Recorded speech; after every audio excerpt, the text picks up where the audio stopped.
And we are live. Welcome. It is good to be back on the air again for the Blue Eyed Devil podcast, streaming on Spotify, Amazon, Google Podcasts, and 403LC. I've been doing this for a couple years now. I think I've interviewed almost a dozen guests, and I don't know if I've been as excited as I am for our guest today. I am humbled to welcome my friend, former member of provincial parliament. I can say that because I actually lived in her constituency at one point, the 25th Premier of Ontario. Welcome, Kathleen Wynne. Thank you, David. It's a pleasure to be here. It is so lovely nice to see you. It's so nice to have you here. And we've known each other for quite a number of years, and with me wearing different hats. Indeed. And you've got a lot more hair now than you used to have. You know, that is true, isn't it? So do I. Yes, I lived in your constituency for part of my 20s and early 30s. I remember voting in an election where I brought my baby boy with me and cast a ballot that actually had your name on it, which is different than most Ontarians. Yeah. But I also knew you when I was a priest, and I had the great privilege and pleasure of caring for and visiting your mother-in-law before she died. You did. You were very kind to her, and the family was always impressed with your compassion. And I really felt that you served the family so well, and that you were.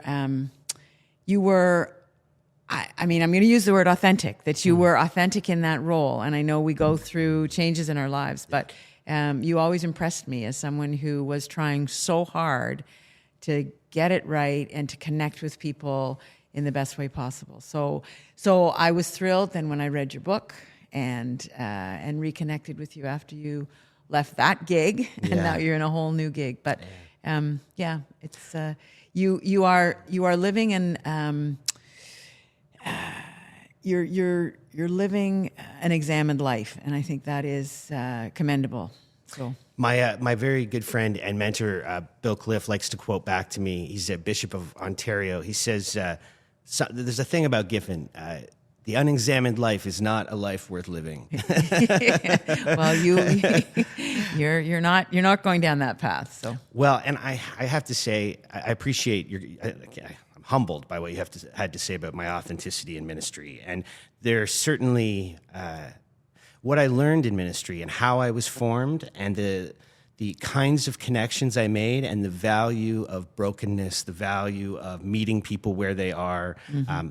The work I do now as a coach, as a podcaster, as a speaker, all of that comes out of those 10 years of experiences. It really does. And I think about your mother-in-law and some other people of her generation, getting to walk alongside people as they approach death, whether they are comfortable with that idea or not. Mm-hmm.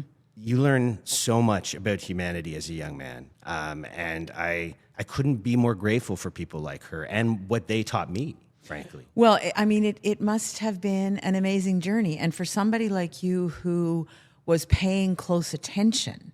You were not going through the motions. No. I've been a member of, and I was not an Anglican. I'm not an Anglican. United Church. And my mother-in-law, that same mother-in-law you sat beside, I mean, she basically thought the United Church just made it up as it went along. She told me. I remember her telling me that. Wasn't a real church. Never mind. We had our differences. But, I've known lots of ministers and priests in the Anglican Church because Jane, my partner, grew up as an Anglican.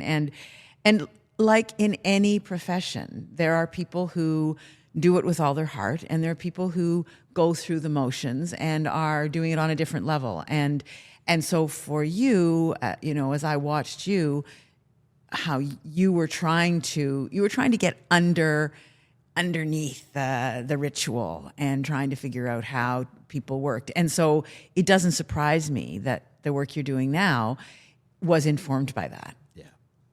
People ask me now sometimes, are you still a priest? And there's that theological answer that I want to come to, which is, once that happens, it's always there, right? Mm-hmm. Like it's like you don't get baptism undone either. You know what I mean? Yeah. It kind of just is what it is. Do I function in that role today? Probably not. There are so many opportunities, though, that I have to extend priestly ministry, though, where I get down in the hole with people, or in the trench, or I do my work in my own business, which I described around coaching and speaking that. But I also spent some time working in rapid access addiction medicine with CMHA Peel, and then with the Toronto Community Crisis Service. And I actually do some work as a case manager for folks now who are kind of on the verge of homelessness and struggling with mental health and addiction issues. So I get to have my hand in lots of different places, and I actually think, if I'm really honest, I might be more of a priest now than I used to be. Well, I mean, there's a long conversation to be had about organized religion. Yeah, there is. I really and do. Yeah. whatever sect or faith or I don't know, group you belong to, if we believe that there's a fundamental drive to care for each other, Yeah. I'm not sure it always happens inside the four walls of a church or a synagogue or a mosque, Fair. And so I think it's perfectly legitimate for us to look for that kind of caring in all sorts of places. And the brokenness often doesn't step over the threshold of those buildings, and that's a huge problem. I mean, coming from a Christian background, so I have marveled sometimes at the degree to which people in churches, the things that they do seem to bear no resemblance to what Jesus would have been interested in. So I do know. Yeah, yes. Very much so. It's Holy Week this week. We're heading to Easter on Sunday. There was a time in my life where Holy Week would have meant me leading 18 to 21 services during a week. And my entire focus was what was affectionately called as liturgy, was, building worship for people to come in those four walls, have an experience, and then go out.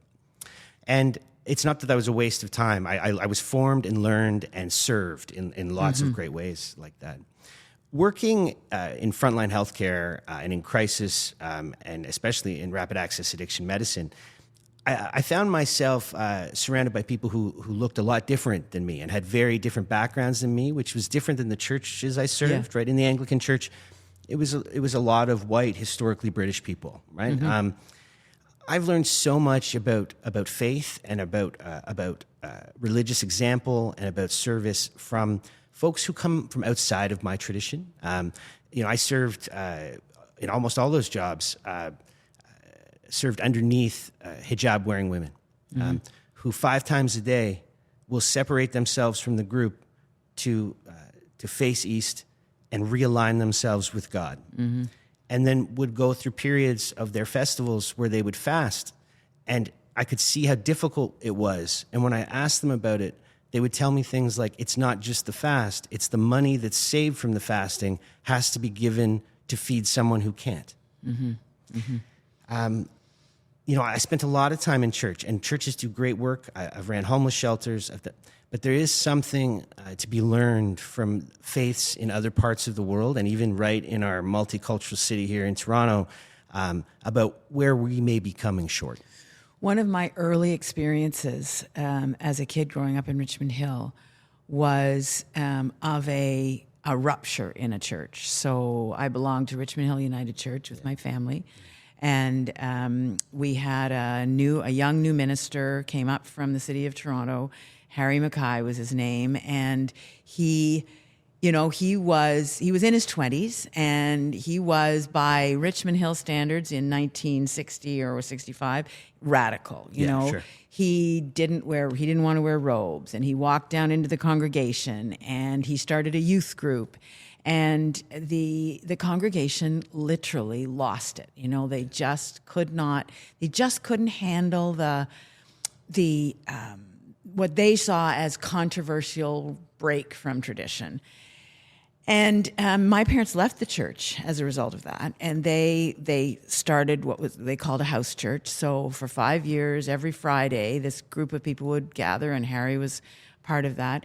I stayed in the church because that was my form of rebellion with my parents. They're leaving. That, eh? They're the hippies. What a rebel. Kathleen Wynne, the rebel who stayed in church. Yeah, but it was a really interesting experience for me to go through, to watch my parents trying to live out their truth and me trying to say to them, well, this is someplace that I feel like I belong, and you know what, guys, I can be separate from you, so that's a good thing. So it wasn't about, it wasn't about the dogma, it wasn't about the liturgy, it was about the community and where do we fit and how do we make difference. And I just think that we get way too comfortable in our patterns, and I think that that's to a large extent why churches like the United Church. Now there are faith groups obviously that are growing. Yeah, for sure. The United Church of Canada is not one of them, and I think they're good questions about what needs to happen. And some of the Anglican churches that you're describing are not growing either. The churches that are growing are ones that are diverse. That's just the truth, exactly. right? Whether that's because of, Catholic churches that are filled with immigrants from around the world, or whether it's churches that have really honed in on a cultural group that historically is tied to them. But the ones, like if you go to a church on a Sunday and everyone looks like you and everyone sounds like you and everyone's kids, remind you of your kids, I don't know. That sounds to me more like a clique than it does a church, because churches at their core are meant to reach out and include everybody. They are. I mean, and then I'll just be contrarian for a second, because I don't think we can diminish the importance of community to people. And so particularly right now, with the way social media has fractured us, with the way we have, COVID didn't help this, but the way we've been isolated from one another, for a lot of people, that church, which may look very much like the church that I went to in 1960s, it gives them something. It gives people something. And Jane and I will go to church a number of times a year, and it is because of the familiarity. It is because of the music, and it is that sense of, okay, there's a rooted belonging here that comforts me. I'm not saying that is, a deep faith journey, and I think that I have lots of questions about that too, but I don't think we can diminish that or just negate it, So it's very complicated. The other aspect of this that for me is interesting as a politician, I had a colleague, John Malloy, who now teaches at Laurier. Yeah. And we had many, many conversations about faith and politics and how we do or do not in this country talk about how our faith informs our politics. And very different than south of the border, very right? Different than south of the border. Yeah, very different. And what I'm talking about is, whether I go to church or not, my sense of right and wrong, my sense of morality, my sense of why I'm on the planet in terms of trying to find ways to give back, that is rooted in the church. My grandmother was she was a believer. She worked in the United Church her whole life. And it was part of the moral code of our family that we needed to find a path that was true and that was right and that would serve others. And so, for sure, that has informed my desire to be involved in good policy making that would help people. So I think that's another aspect of what's the point of bringing kids into a religion at all, into some kind of faith group. Well, it is a way of establishing conversations about, well, what do you believe in? How are you going to live your life? What's your life going to mean or look like? And for me, that's informed how I did politics. I hear that tie between the religion and politics piece, and you're right that it is very different in Canada, and you can be informed by it, but can you speak loudly about it and still maintain a platform? And it's difficult, right? Like, it's difficult to live in both those worlds, even if you're a religious leader. I found in my last couple of years of ordained ministry that because of the way I had been formed, because of what I believed, because of concepts like grace and mercy that I talked about in my book. When you get what you don't deserve, and when you do Deserve what you don't get. Yeah, something like that. But when you function in these ways that say that everyone's welcome at the table, even the ones you don't like, even the ones who've done you wrong, even the ones who everyone says should be shackled on the outside of town, right? And I started to take, I would say, political positions at times. There were very significant events in Toronto, like the Toronto van attack, right? Where we had to respond to that as religious leaders when everyone wanted to condemn. Yeah. And there were reasons to condemn. But we have to remember that's a human being that something happened to that caused him to act that way. And the kinds of folks that I work with today, I have my executive clients who I'll keep separate from this because I don't mean them when I say this. But a lot of the folks I've worked with in rapid access addiction medicine, in crisis, and now in case management are folks that often, if they were to show up on a Sunday or Saturday or wherever it might be, or whatever religious affiliation you belong to, they would often be made to feel unwelcome. If they were to be honest about their history or their circumstance or their criminal record or their addictions, it's not just unwelcome, they might even be actively encouraged to marginalize themselves. Yeah. I think that's where non-religious community organizations step in, right? Like I think that I would love to see religious organizations do better at this, and some do. Some do great jobs. Let's not be honest. But I don't think they're the norm. I think that they're the ones that get noticed and get articles written about them because those groups. There's an Anglican church on Sherbourne Street. I think it's All Saints that has done incredible work with the marginalized people for my entire life. But that's not the norm, really, and that's why money has to go towards that kind of thing. But I'm starting to see a rise in kind of startup community groups of people who will create affiliation to one another, both online and in person, and it almost feels like church. It has that kind of feeling, although it's just filled with misfits. Yeah. Well, isn't that how churches started? It wasn't the status quo. It wasn't people who were part of the elite who established early church. So I think, if the institution broke down completely, we would recreate it as human beings in some way, because we want to belong. We want to be part of something. And fundamentally, we want to help each other, but we get really misguided. Yeah. And I was just, when you were talking about your work now, I just read a book called Indictment by Benjamin Perrin. And it is an indictment of the criminal justice system.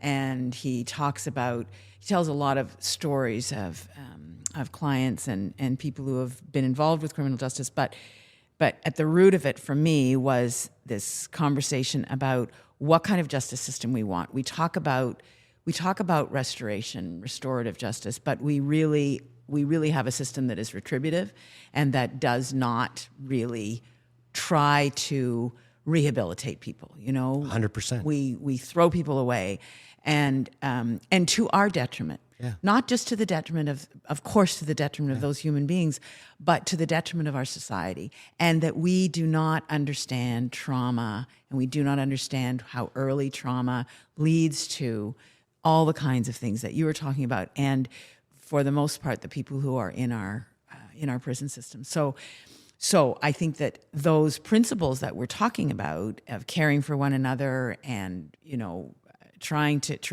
create a community where everybody belongs, if we don't get a handle on our belief around who's good and who's bad, as opposed to damage. And I had this debate as a politician. For example, a policy like the basic income pilot, right? Yeah.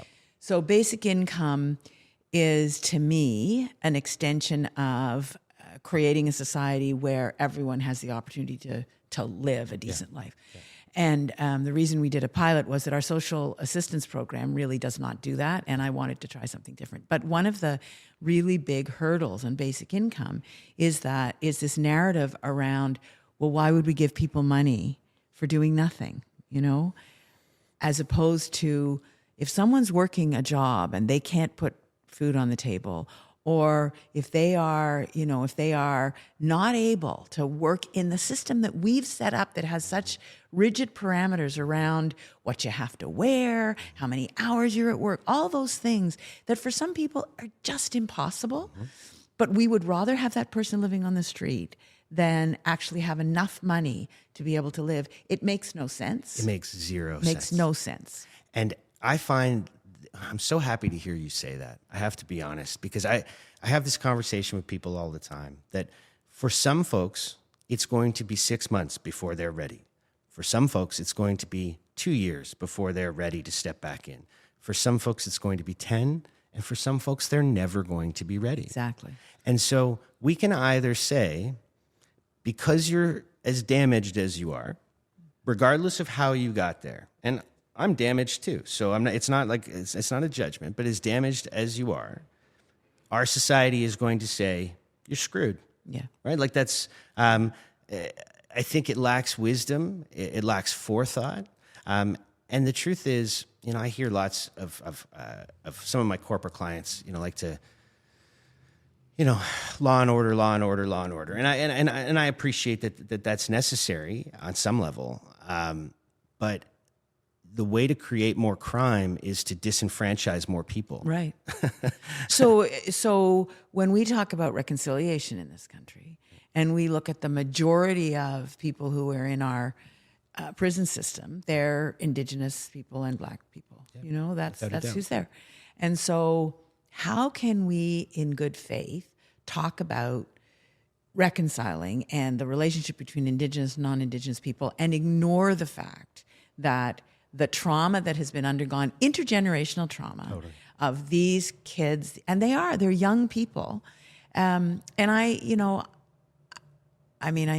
can just hear the people the law and order folks who are saying, well, yeah, but if somebody kills somebody, they go, okay, fine. We have to deal with those things. I understand that. But the vast majority of people who are in the criminal justice system get in young, and it gets worse for them because they are sucked into the system. So we do nothing at the early stages, not to mention how we don't do the things that are needed early on, like make sure they're moms, because it's usually single moms. Yeah. If we're talking about, the population who struggles, there are so many single parents who do not have what they need. And so that's why policies like basic income, actually, they are directly related to the outcomes for those kids later in their life. Anyway, yeah. I'm not at that table anymore, so I don't get to make those decisions. But I'm glad you still get to talk about it because you have such a great amount of experience and wisdom to bring to the table. 20 years as a member of provincial parliament, I believe. And 19. I was in elected office for 22 because I was a school trustee before that. Before that. I'm a single dad myself, and my ex-wife and I work very hard to support each other in raising our son Rory. But it is hard to make ends meet in this city. Mm-hmm. It is. It's like with the skyrocketing rental prices, with groceries through the roof, with the standard of living that exists in Toronto. And I do okay for myself, and and even for someone like me, it's a struggle. Yeah. So I can't imagine, trying to make it by on a $35,000 or a $40,000 salary. Yeah. There's not an apartment in the city you can afford on that kind of salary. So if you're functioning on your own, trying to raise a kid, it's, you're probably working 2 or 3 jobs. Things happen, and people make kids, teenagers, young adults make mistakes. But at the same time, I've had clients who have spent years in the correctional facilities all over, from prison to jail. And the hard truth is, if we don't find a way to rehabilitate, and not just rehabilitate, but help people find peace, some kind of peace, all the attachments and relationships that they're connected to are going to get worse. Right? So we're taking somebody who we think we're going to separate from society so that so people can be safe, they can be safe, so there can be some rehabilitation. But if the only thing left on the other side is broken relationships, broken life, and broken values, I'm not sure how anything's going to get better. I think what ends up happening is more dominoes and more perpetuating of a system that only elevates those who've had opportunity and pushes down those who don't. It just increases that gap. It does. And that, that may feel good to people who want to see people punished, but it doesn't serve them in the long run. It's like when I would knock on doors, and I've knocked on thousands of doors, but I would, every now and then I'd knock on a door and someone would say, someone who's older would be talking about taxes, and they'd be talking about the education system.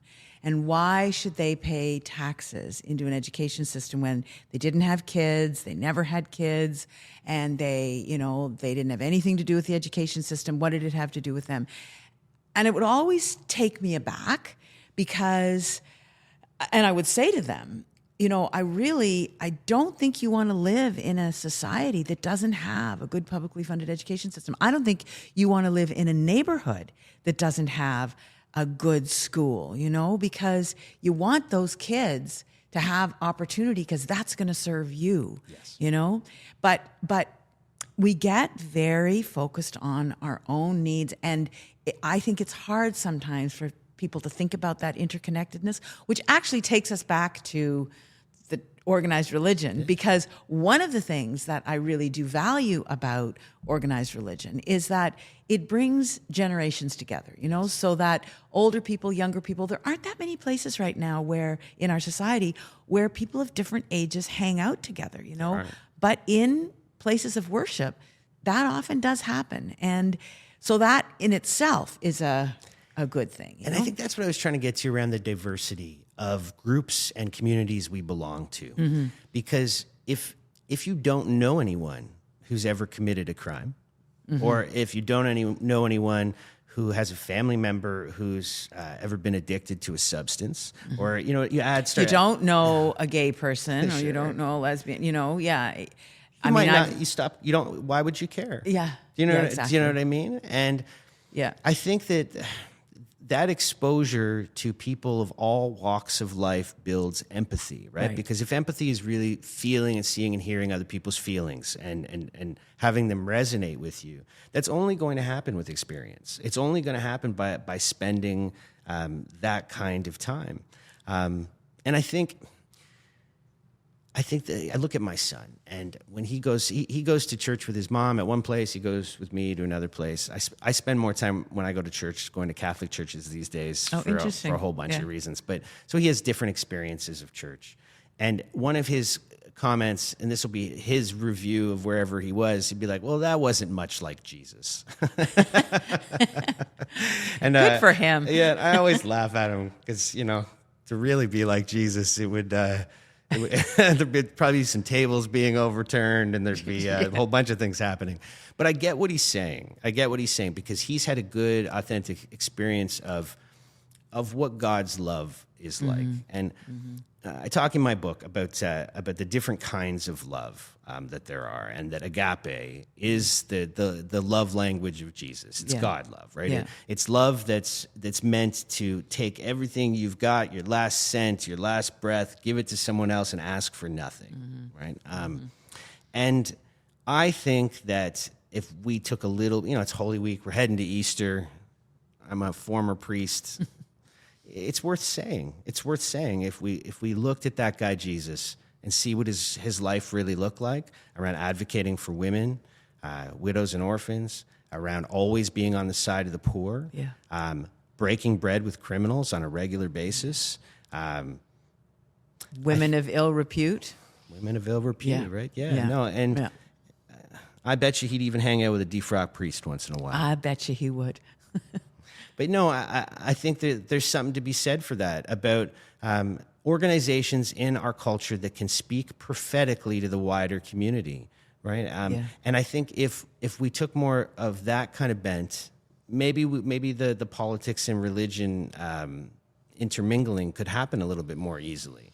I think if all we're doing is talking about how, that kind of prosperity gospel that says, God's brought me health, wealth, and all the great things, and my beautiful wife, and my my nice car.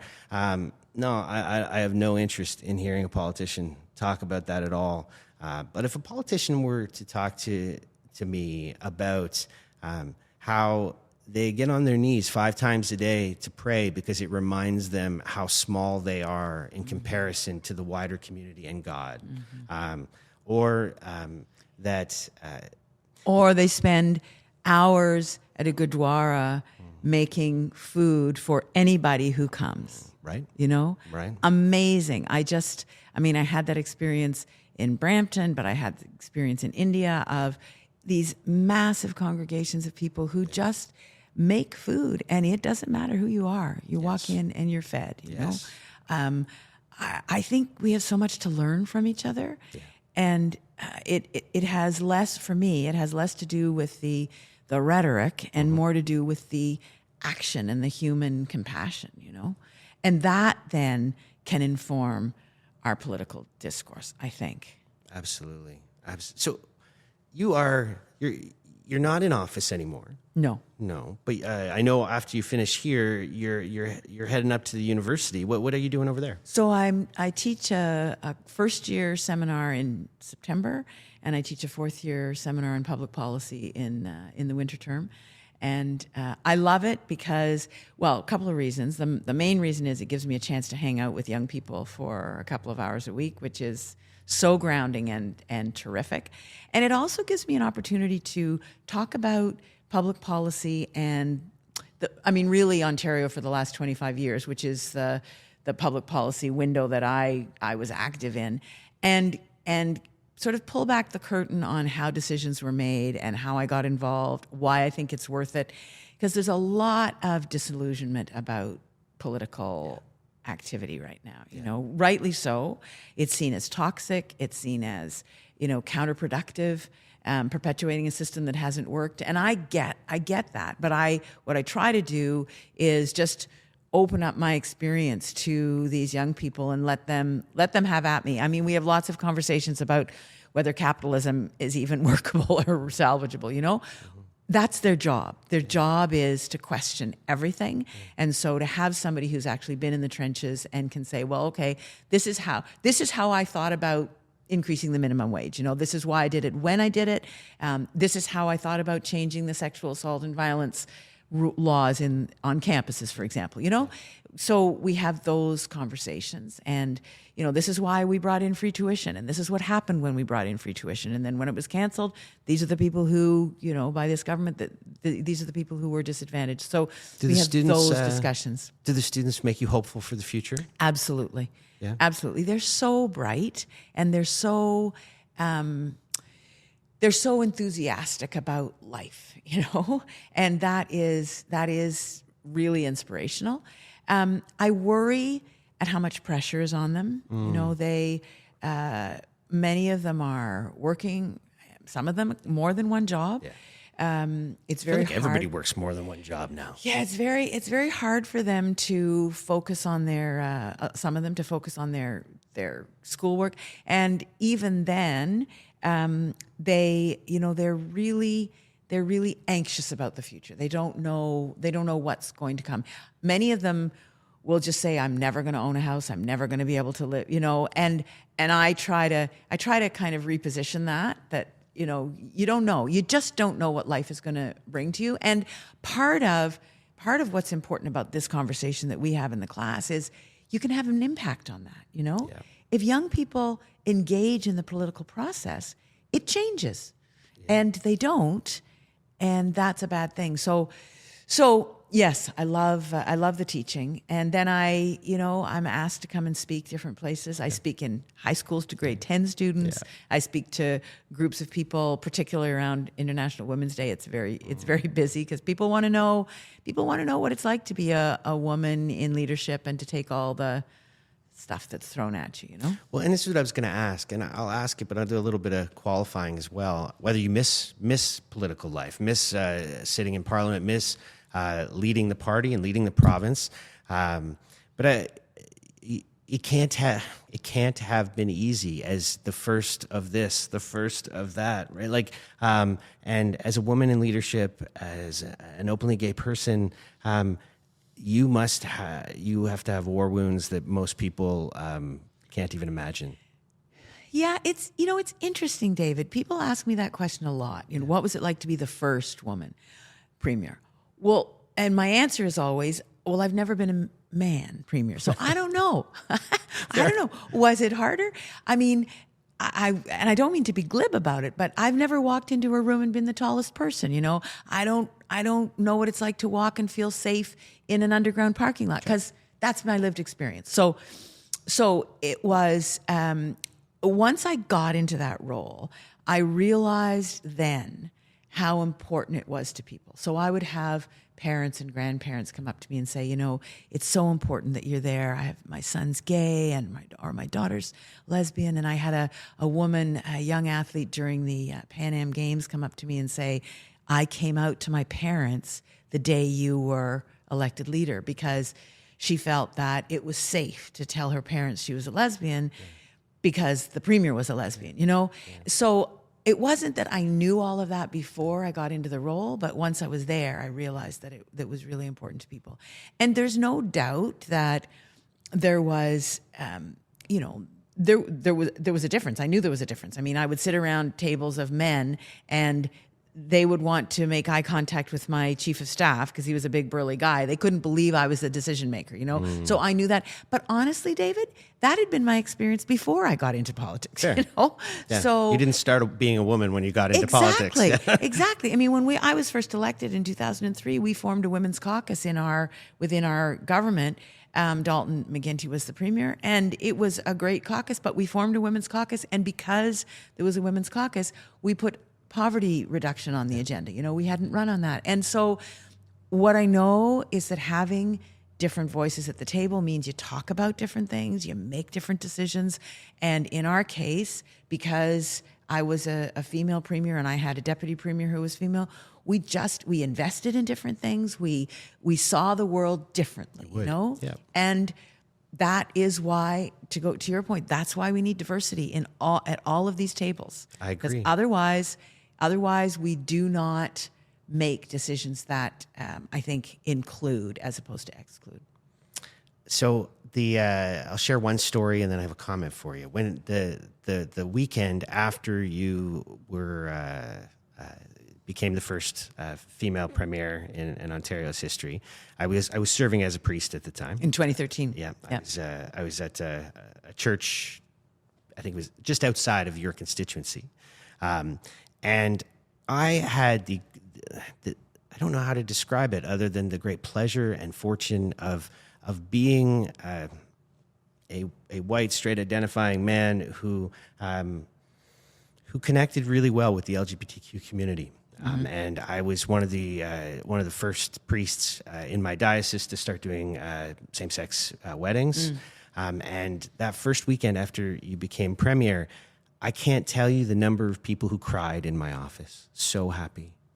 These young men and women who could not have imagined for most of their life, right? This idea that you could be the premier, it meant things to them that they couldn't even describe, and so it was just tears. It was beautiful. It was very emotional when I was that first year in 2013 when I went to the Pride celebrations. It was overwhelmingly emotional, and my partner Jane, she had struggled with coming out when she was a young person. I came out when I was 37, so I had a different experience of that. I'd lived with white heterosexual privilege for a long time. But kids who didn't, it was, I felt that in the gay community right through my term. And I still feel it, it's still important because once something's been done, it can be done again. And that's without a doubt, right? And it was that era, we'll call it the Kathleen Wynne, Barack Obama era, where, things were, glass ceilings were being shattered in a whole bunch of ways. So I guess I didn't quite get the final answer. Do you miss it? Yes, I do miss it. That, people say you must be glad to be out of it. No, I'm not glad. I'm not glad to be watching what's happening in our political realm right now.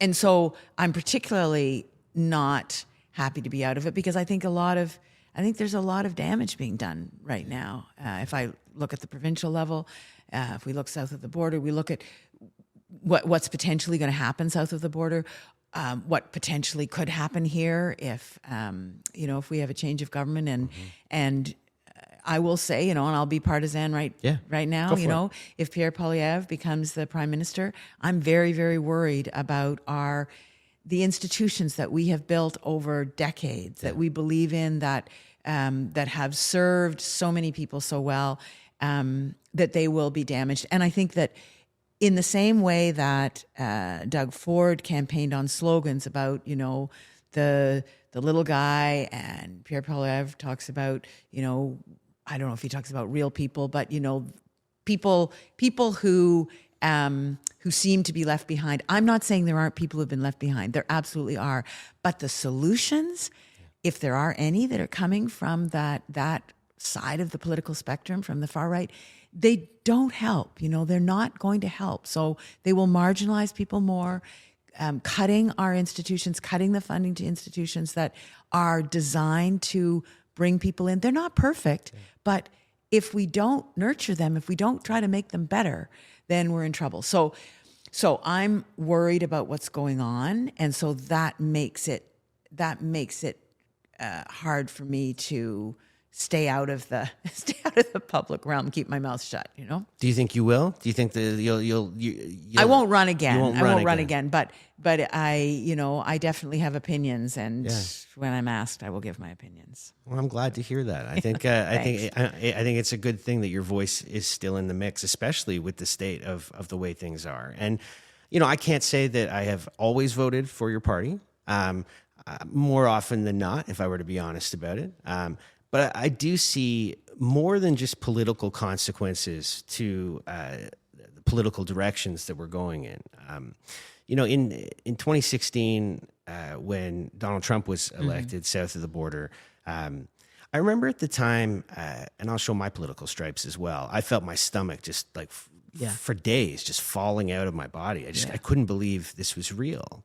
Yeah. And I watched slowly and quickly at times as rhetoric changed, even in my own community and circles, where things that were not acceptable prior to say or do, all of a sudden were normal. So new permission. I've been talking about this a lot in the last few weeks. A permission for misogyny, for racism, for homophobia, that we thought we had, we collectively, we thought we had, not that we'd suppressed it, but we'd changed the norm, as you say. Yeah. And that's changed back, And so I think we have to worry about that, because if we accept that civility is just gone, that we're just not even going to try, then I don't know how we carry on as a community, because things get harsher and harsher, more violent in terms of language and physical violence. Yeah. And I think we're on the wrong path, Yeah. And so it's worrisome for me in terms of the political realm, but it's worrisome in terms of the direction of our society. Yeah. And I don't think it's a trivial concern. And I do think this is where we as Canadians now have something to offer. I think that we have begun, and I'll say begun, it's more so in some places, but we've begun a process of truth and reconciliation, right? Kind of as a DNA changer in our society. And I did a lot of study on truth and reconciliation before it became kind of Canada's norm. being formed in the Anglican Church, I did lots of study on South Africa, and apartheid, and the role of Nelson Mandela and Desmond Tutu, and studied under a priest at one point who spent lots of time going back and forth to the Diocese of Umtata, which is a rural diocese in South Africa, and hearing stories when Bishop Sitembele would come and visit about criminals who had done just atrocious things. But when they had to speak out loud in front of victims what they'd done, they were changed. Right. That it's when we are put in a bubble that, I'm trying to remember, like an echo chamber, right? Where Donald Trump lives in the most, it's not even big, it's a tiny little echo chamber filled with anyone who will say anything that he likes. Yeah. And so he can say atrocious things about anyone he wants, atrocious things about women, about minorities. And lies about how the world works, and about his own actions. It's frightening. I think the truth is, if you were to dig down into that psyche, you'd find a pretty broken person who really just needs a mom to love him, right? Like, I don't mean to say it that way, but the more I read and hear stories of truth and reconciliation about people who've done terrible things, who really do wrestle with it, and then have to wrestle with it in front of those they may have hurt, or those like the people they've hurt, there's actual possibility for movement and change. Well, that's exactly, to go back to that book that I talked about, Indictment. Yeah.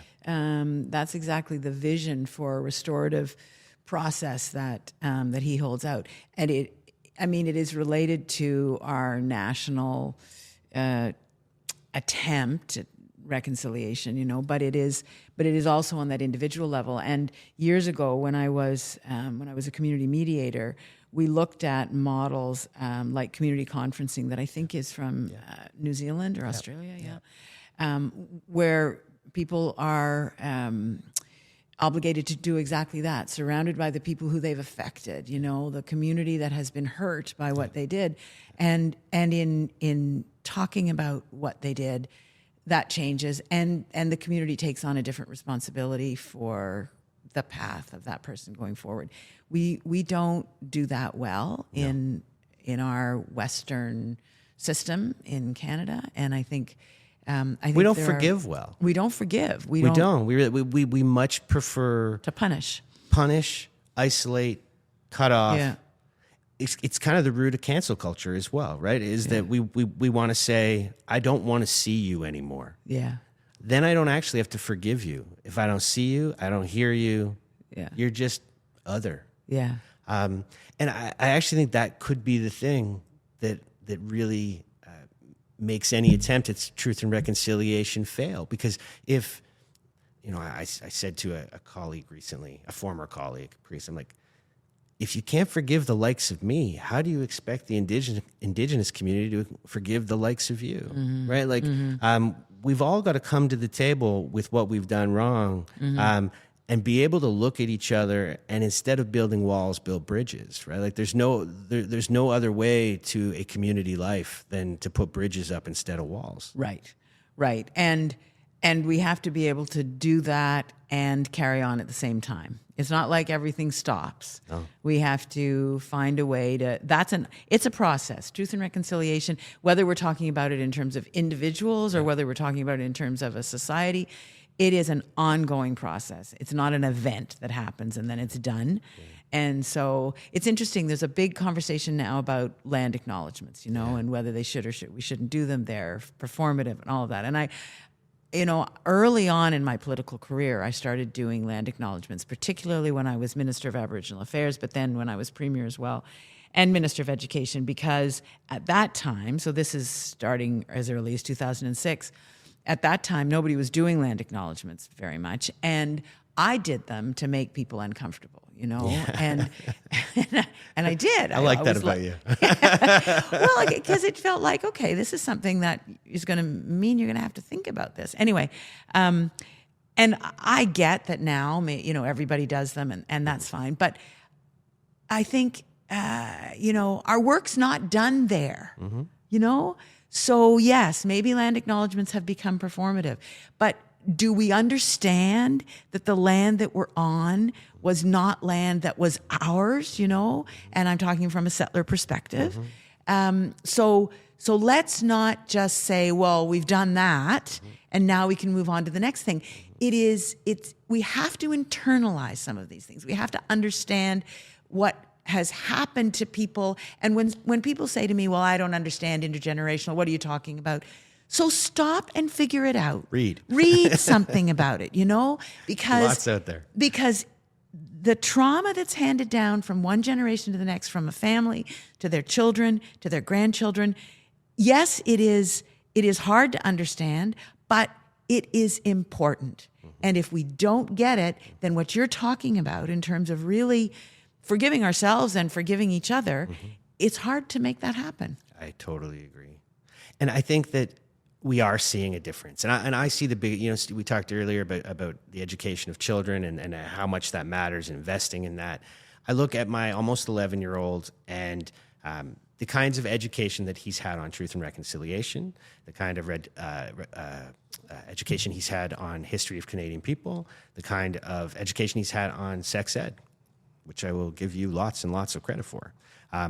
If I had had any of those things, never mind all three, the more complete, more vulnerable, more empathetic person I would be, and someone who would not make as many mistakes, right? Like and he sees these things as normal, right? Like he does. This is the life that he has, right? Because this is how he's been educated. So when you ask me if I miss politics, yeah, I do, because my hand is in all of those things. Yes, it is. We changed the curriculum in the province. We made certain things mandatory in terms of the rewriting of our history and our relationship, the relationship between Indigenous and non-Indigenous people. And so it makes me deeply happy when I hear kids talk about those things in a way that means that they understand that we didn't do it right, that Canadian history did have a lot of injustice in it. And when I hear kids talk about in Ontario, trans, oh yeah, we know about that. We talked about that in school. That's a really good thing. So when we go back to this conversation about the new permission to move backwards, what's going on in Alberta, what's going on in Saskatchewan, this weaponizing of parents' rights, that somehow a parent's right is to withhold information from their children or to marginalize their child. That's wrong-headed, and we have to push back against it, because it doesn't prepare kids. If they don't have information, it doesn't prepare them for the world that we want them to live in. Totally.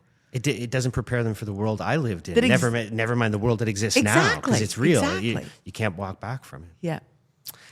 So we're listening to the Blue-Eyed Devil podcast on Spotify, Amazon, Apple, and 403LC. And usually I do rapid fire as we get close, but I'm going to do something a little bit different. I'm going to ask some questions that I'm curious of the answers. I really am. And I'm going to start with one. I hope you'll answer it.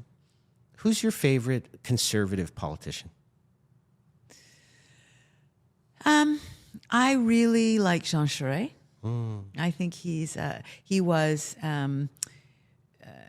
part of when I was in Dalton's cabinet. Charest was in Quebec, and it was a good relationship.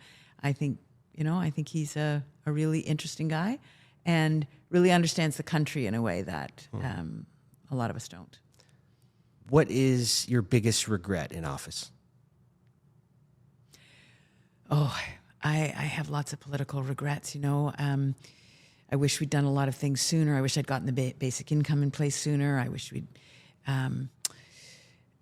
gotten it finished so we'd have the evidence. I mean, that's a big one for me. I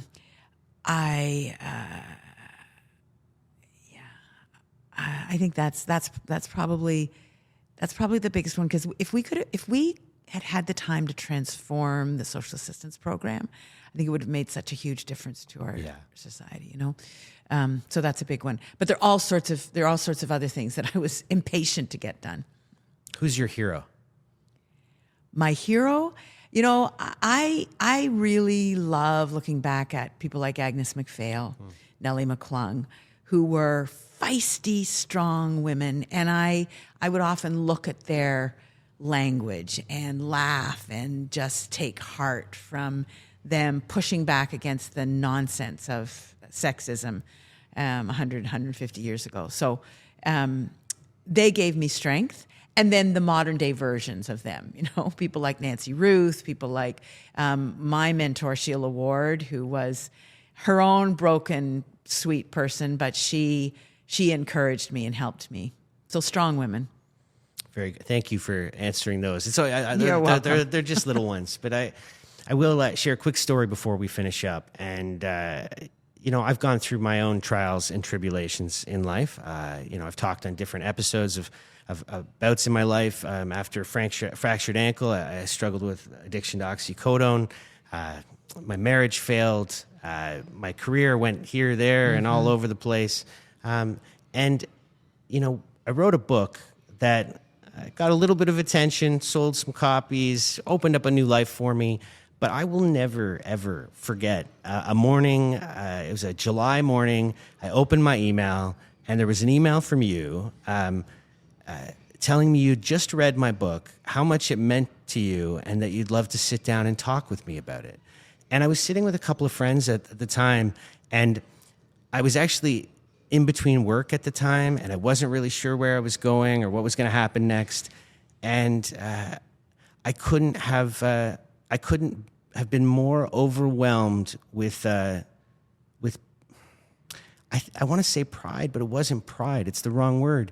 I was just overwhelmed by your kindness because you didn't have to do that, and it really meant such a huge thing to me. Well, I remember having read the book, and I kind of knew where you were at. I was worried about you. Yeah. You know, I was worried that I loved the book, and it was so honest. It was raw, but it was honest. And I just wanted you to be okay. And you are so okay. Some days. You've so landed on your feet, and I can say proud. I mean, I feel proud of the journey that you've taken and that you've landed where you are. And, you know, your son is very lucky to have you as his dad. I don't know his mom, but I'm sure he's lucky to have both of you. He is. Yeah. And I think I will probably wrap us up there because I don't know if I can keep moving after feeling emotional like that. But thank you. And Kathleen, this has been such a pleasure to sit down with you. It's been great fun. Thank you. And I know there are lots of people looking forward to hearing what you have to say. And we'll launch it before Easter Sunday this week. And thank you. It's been such a pleasure. Thank you. And you know, I hope that you continue to walk this path and help people understand what you've been through, because that will help them. So thanks for having me. Thank you. This has been the Blue-Eyed Devil podcast on Spotify, Amazon, Apple, and 403LC. Be well, and we will see you on the journey. The Blue-Eyed Devil.